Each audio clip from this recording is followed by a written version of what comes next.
வீழ்வேன் என்று நினைத்தாயோ. நண்பர்கள் அனைவருக்கும் வணக்கம். இந்த வீடியோவில் புவியியல் பகுதியில் இருக்கக்கூடிய தேர்ந்தெடுக்கப்பட்ட முக்கியமான வினாக்களை மட்டுமே பார்க்கலாம். இந்த வினாக்கள் எல்லாமே டிஎன்யூஎஸ்ஆர்பி தமிழக காவல்துறை தேர்வுக்கும் அதே போல் டிஎன்பிஎஸ்சி குரூப் 4 குரூப் 2A அந்த கிரேடில் கேட்கக்கூடிய தேர்வுகளுக்கும் ரொம்பவே பயனுள்ளதாக இருக்கும். இதுபோல் வினாக்களை தொடர்ந்து பெற நம்மளோட சேனலை சப்ஸ்கிரைப் பண்ணி வச்சுக்கோங்க. நம்ம வீடியோஸை நோட்டிஃபிகேஷனை பெறணும் அப்படின்னா பக்கத்தில் இருக்க பெல் ஐக்கானை ப்ரெஸ் பண்ணி வச்சுக்கோங்க. நம்ம வீடியோஸ் உங்களுக்கு அப்டேட்டாக கிடச்சிட்டு இருக்கும். ஃப்ரெண்ட்ஸ், உலகின் முதன் முறையாக அச்சக்கோடு மற்றும் தீர்க்கக்கோடுகளை வரைந்தவர் யார் அப்படின்னா தாலமி. கிழக்கு மேற்காக செல்லும் கோடுகளுக்கு பெயர் என்ன அப்படின்னா அச்சக்கோடுகள். வடக்கு தெற்காக செல்லும் கோடுகளுக்கு பெயர் என்ன அப்படின்னா தீர்க்கக்கோடுகள்.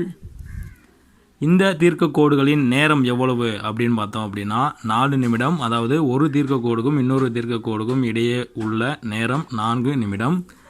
அச்சக்கோடுகளின் தொலைவு, அதாவது ஒரு அச்சக்கோட்டிலிருந்து இன்னொரு அச்சக்கோடுக்கு உள்ள தொலைவு எவ்வளோ அப்படின்னு பார்த்தோன்னா 111 கிலோமீட்டர். பூமி எத்தனை அடுக்குகளை உடையது அப்படின்னா 3 அடுக்குகள். அதாவது மேலோடு, கவசம், கருவம் அப்படின்னு 3 அடுக்குகளை உடையது. மிகப்பெரிய நிலத்தட்டு எது அப்படின்னா பசிபிக் நிலத்தட்டு. புவியின் இரட்டை என அழைக்கப்படும் கோள் எது அப்படின்னா வெள்ளி. இது தமிழக காவல்துறை தேர்வில் ப்ரீவியஸ் இயரில் கேட்டிருக்காங்க. தற்சுழற்சியில் வேகமாக சுற்றும் கோள் எது அப்படின்னா வியாழன். உலகின் மிக ஆழமான பெருங்கடல் எது அப்படின்னா பசிபிக் பெருங்கடல். உலகின் மிக நீண்ட கடற்கரை எது அப்படின்னா மியாமி, அமெரிக்காவில் உள்ளது.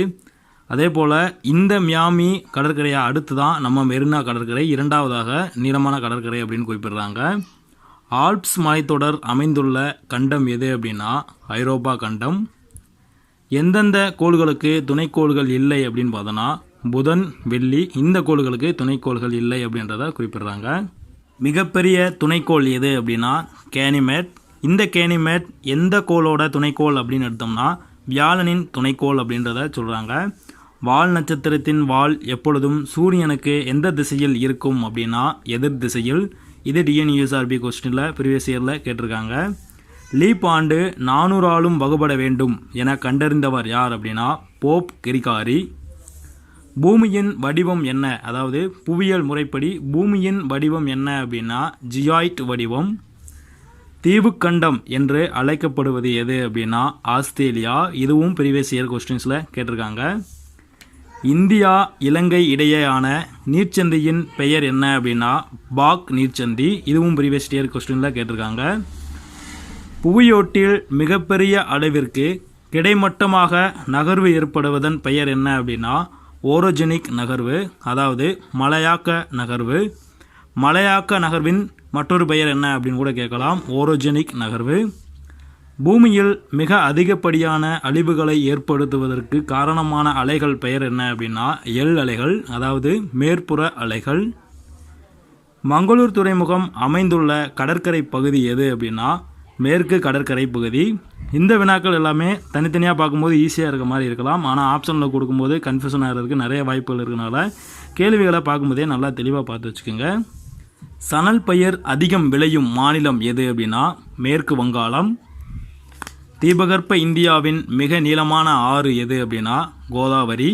இதுவும் டிஎன்யூஎஸ்ஆர்பி கொஸ்டினில் ப்ரீவியஸ் இயர்ஸில் கேட்டிருக்காங்க. சாம்பார் ஏரி உள்ள மாநிலம் எது அப்படின்னா ராஜஸ்தான். குழந்தை இயேசு என குறிப்பிடும் எல்னினோ என்ற சொல் எந்த மொழிச்சொல் அப்படின்னா ஸ்பானிய மொழிச்சொல். எரிமலை வெடிப்பினால் உருவாகும் மண் எது அப்படின்னா கரிசல் மண். அயல் மண்டல மண்ணிற்கு உதாரணம் கொடு அப்படின்னா மண்டல மண்ணைத்தான் குறிப்பிடுறாங்க.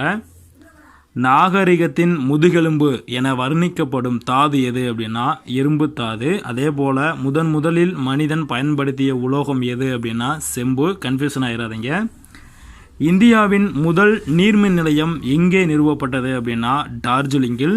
அதாவது 1897 இந்த வருடம்தான் நிறுவியிருப்பாங்க. இந்த வினாக்கள் குறித்து கருத்துக்களை தவறாமல் கீழே கமெண்ட்ஸில் சொல்லுங்கள். இதுபோல் வீடியோக்களை தொடர்ந்து போகிற நம்ம சேனலை சப்ஸ்கிரைப் பண்ணி வச்சுக்கோங்க. இந்த வீடியோ பயனுள்ளதாக இருந்தால் லைக் பண்ணுங்கள், நண்பர்களாக ஷேர் பண்ணுங்கள். வாழ்க தமிழ்.